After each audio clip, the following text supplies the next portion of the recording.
और चलिए खबरों की शुरुआत करते हैं। इसी बीच एक बड़ी खबर आ रही है। देश के कई राज्यों में बाढ़ और बारिश से देश हलकान है। बाढ़ बारिश की वजह से लोगों को जान खतरे में है। तेलंगाना के हैदराबाद से रेस्क्यू का एक भयंकर तस्वीरें सामने आई हैं। आप इन तस्वीरों में देख सकते हैं कि बाढ़ में नदी की तेज धार में बीचों बीच कार फंसी हुई है। इस कार की छत पर उसके अंदर जो बैठे लोग हैं वो सवार हैं। आपको दिखा दें कि किस तरह से रेस्क्यू टीम लगातार इस कार को लेकर यहां पर रेस्क्यू की जा रही है। जेसीबी की मदद से इन लोगों को बचा लिया जाता है। देखिए, अगर जरा सी भी रेस्क्यू करने में देरी होती तो स्थितियां बिगड़ जाती और इन लोगों की जान भी जा सकती थी, लेकिन समय रहते रेस्क्यू टीम जो थी वो यहां पर पहुंची और किस तरह से लोगों को क्रेन के जरिए यहां पर रेस्क्यू किया जा रहा है। और आप देखिए, इन सब के बीच पानी का प्रकोप, बाढ़ का प्रकोप किस हद तक है कि सब कुछ बहा ले जाने को आमदा है ये बात। तो जेसीबी की मदद से बीच जलधारा में ये बड़ा रेस्क्यू ऑपरेशन चल रहा है। तस्वीरें आप देखिए, अपनी जान हथेली में डालकर ये लोग कैसे देवदूत बनकर लोगों की जान बचा रहे हैं। ये तस्वीरें हैदराबाद से आपको दिखा रहे हैं, जहां बाढ़ में कार फंस गई थी, अंदर सवार हैं। मौके पर रेस्क्यू टीम भी पहुंची हुई है और कितनी जद्दोजहद यहां पर करनी पड़ रही है।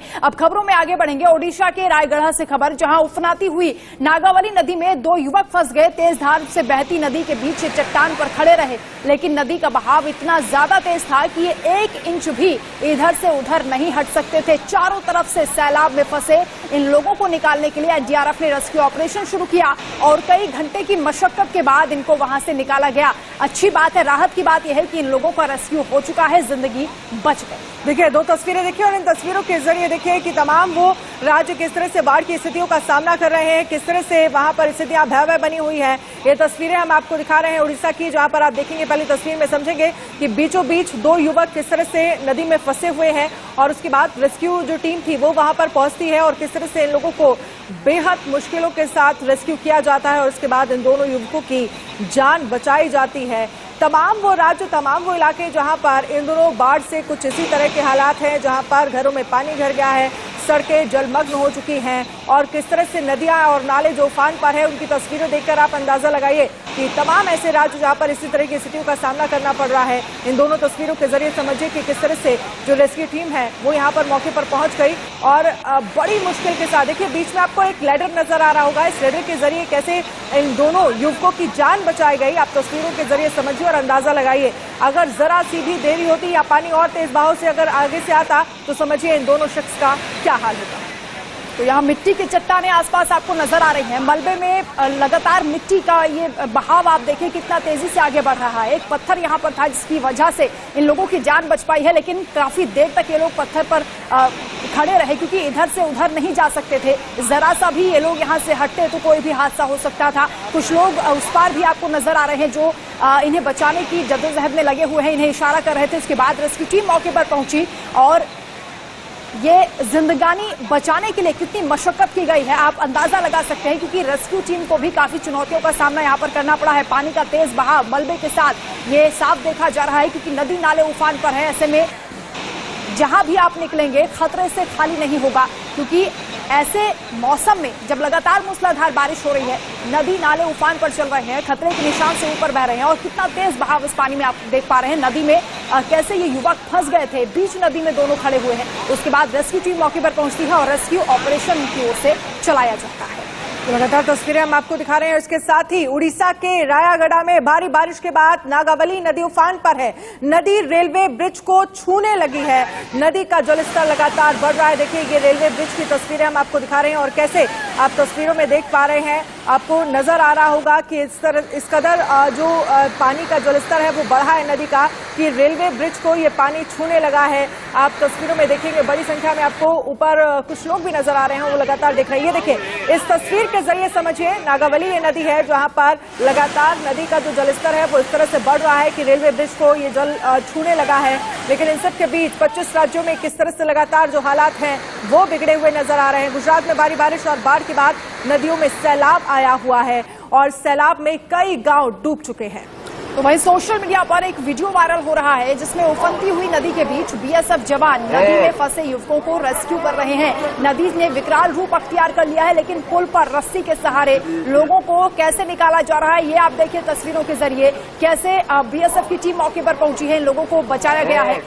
देश भर में जल प्रहार की इस तरह की तस्वीरें बार बार सामने आ रही हैं। कई जगह पर हादसे हो जा रहे हैं, लेकिन कई जगह कुदरत के कहर के बीच फंसे लोगों को देवदूत बनकर कैसे हमारी टीमें जो राहत बचाव में लगातार जुटी हुई हैं वो बचा रही हैं। जवानों को सलाम करना चाहिए, क्योंकि बाढ़ में फंसे लोगों का रेस्क्यू करना बेहद मुश्किल होता है और ऐसे में अपनी जान जोखिम में डालकर ये लोग लगातार जिंदगानियों को बचा रहे हैं। देखिए दोनों तस्वीरें, इस एक तस्वीर के जरिए समझिए लाल घेरे में एक शख्स को कैसे ऊपर रेस्क्यू किया जाता है, रस्सी के जरिए नीचे जवान उतर कर आता है और बीच में आप देखिए कि पानी कितनी तेजी के साथ बह रहा है। अगर जरा सी भी आपकी सावधानी हटी तो कितनी बड़ी दुर्घटना हो सकती है, इसका अंदाजा आप लगा सकते हैं।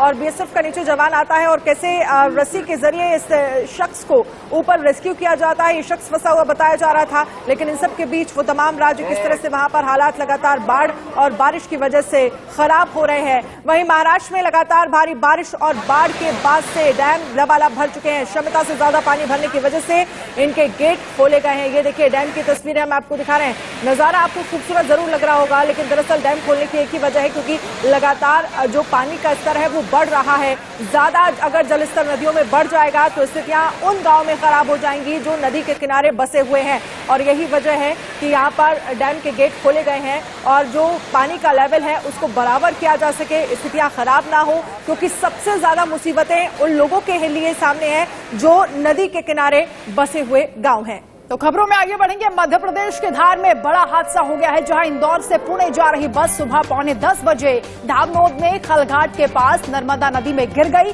बस में महिलाओं, बच्चों समेत 40 यात्री सवार थे।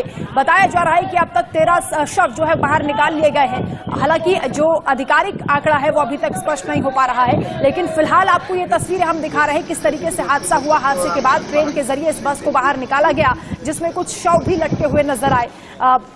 लगातार मुआवजे का भी ऐलान सरकार की ओर से किया जा रहा है। मृतकों के परिजनों के लिए शोक संवेदना भी प्रकट की जा रही है, लेकिन ये दुखद हादसा हुआ है। आज सुबह सुबह काल के गाल में ये जिंदगियां समा गई। आपको बता दें, दरअसल बस खलघाट में 2 लेन पुल पर किसी वाहन को ओवरटेक करते समय अनियंत्रित हो गई। ड्राइवर ने संतुलन खो दिया और रेलिंग तोड़ते हुए बस नदी में जा गिरी। हादसे की जानकारी लगते ही खलघाट सहित आसपास के लोग मौके पर पहुंच गए। इंदौर और धार से आपको बता दें कि एनडीआरएफ की टीम भी मौके पर पहुंच गई और ये पुल पुराना बताया जा रहा है। बस महाराष्ट्र राज्य परिवहन की है। मुख्यमंत्री शिवराज सिंह चौहान ने घटना को उसका संज्ञान लेते हुए प्रशासन को बचाव और राहत कार्य के आदेश दिए हैं। आपको बता दें कि अभी भी रेस्क्यू किया जा रहा है। इस बस के जरिए आप अंदाजा लगा सकते हैं कि जो लगभग 40 लोग इसमें सवार होंगे उनकी क्या स्थिति हुई होगी। बस को हालांकि निकाल लिया गया है, लेकिन आप देखिए क्रेन यहाँ पर बचाव राहत के लिए लगाई गई है। 14 लोगों की मौत फिलहाल इस हादसे में हो गई है। भीषण सड़क हादसा, 13 लोगों की मौत। इस वक्त मैं मौजूद हूँ खलघाट ब्रिज पर, जहां पर आप देख सकते हैं कि यहीं से वो बस अनियंत्रित होकर इस नदी में समा गई, जिसमें 13 लोगों की मौत की खबर सामने आ रही है। बताया जा रहा है कि बस इंदौर से पुणे की ओर जा रही थी, जहां पर वो अनियंत्रित होकर यहाँ पर इस नदी के अंदर समा गई, जिसमें 13 लोगों की मौत की खबर निकलकर सामने आ रही। आप देख सकते हैं कि यहाँ पर एनडीआरएफ की टीम, पुलिस बल लगातार सर्चिंग की जा रही है, शवों की बरामदी की जा रही है। आप देख सकते हैं कि भीषण हादसे में 13 लोगों की मौत हो गई है। वहीं अगर बात की जाए तो लगातार यहाँ पर सर्चिंग अभियान चलाया जा रहा है, सर्च किया जा रहा है। शवों की बरामदी के लिए यहाँ पर एम्बुलेंस पहुंच चुकी है। जो शव बरामद हुए उन्हें अस्पताल के लिए पहुंचाया जा रहा है। वहीं अगर बात की जाए तो ये बस में जो आधिकारिक रूप से जो खबर मिल रही है उसमें बताया यही जा रहा है कि 13 लोग इंदौर से सवार होकर पुणे की ओर निकले थे, जहां पर ये बस इस खलघाट ब्रिज पर नदी में समा गई और 13 लोगों की मौत हो गई है। Yogesh Sohail, India news, Barwani. अब तक 13 शव निकाले जा चुके हैं। पहले सूचना थी कि बस में 15-16 लोग सवार थे, लेकिन 13 शव निकाले जा चुके हैं और एक संभावना इस बात की है कि इतने ही लोग हो। अभी बचाव कार्य जारी है। मेरी महाराष्ट्र के मुख्यमंत्री जी से चर्चा हुई और उप मुख्यमंत्री जी से भी चर्चा हो रही है। जो सब मिल गए हैं उनके पार्थिव शरीर को ससम्मान, उनमें से 5 की पहचान हो चुकी है, हम उनके गंतव्य पर भेजेंगे। दुर्घटना की जांच के निर्देश भी मैंने दे दिए हैं।